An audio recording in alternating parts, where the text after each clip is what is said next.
day out here in the junkyard.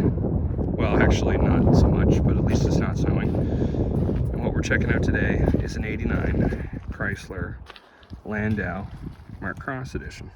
Now the badge is missing, but let's jump in and see what makes this Chrysler so special.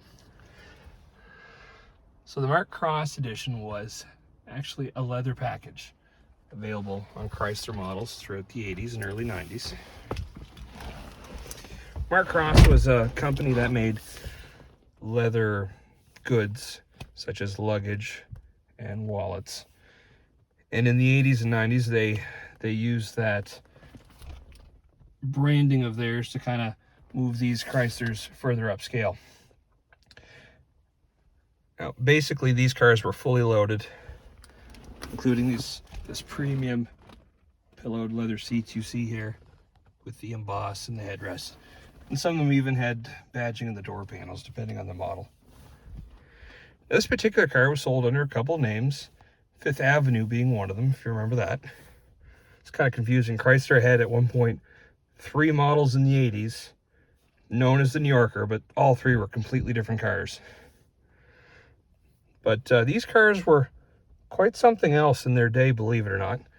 They get dismissed as being just another version of the K car, but they had options and premium features that you still don't see on some cars today. Some of the stuff like memory positioning, this had driver memory, so you could have 2 presets for a driver, 1 and 2, and it would save your seat and your radio presets. You still don't see that on cars today, so that's kind of cool. Other stuff like rear headphone jack with volume, pretty crazy to see in the late 80s. This one has the Chrysler Infinity digital sound system, overhead trip computer with miles per gallon readout and stuff. Other things like digital dash and digital climate control, common now, but back then this was cutting edge.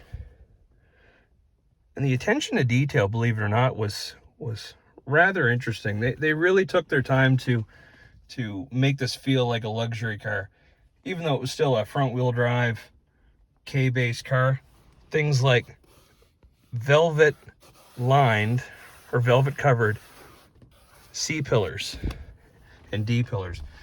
There's no hard plastic in this car, and even the plastic that was hard, they took the time to put a covering over it. So something pretty crazy to see. Thanks for watching.